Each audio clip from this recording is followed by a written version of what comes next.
Baki Kabumbak. Regalo ba ito para sa akin?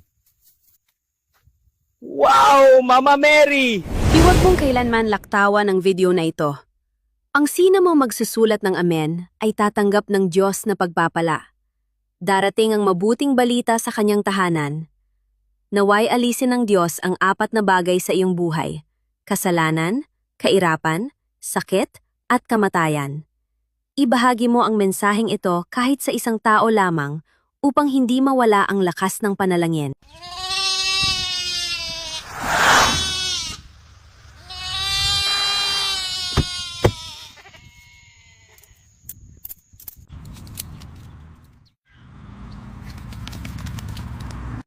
Baki Kabumbak.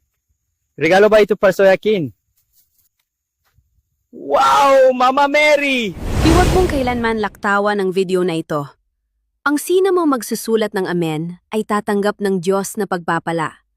Darating ang mabuting balita sa kanyang tahanan. Naway alisin ng Diyos ang 4 na bagay sa iyong buhay: kasalanan, kairapan, sakit, at kamatayan.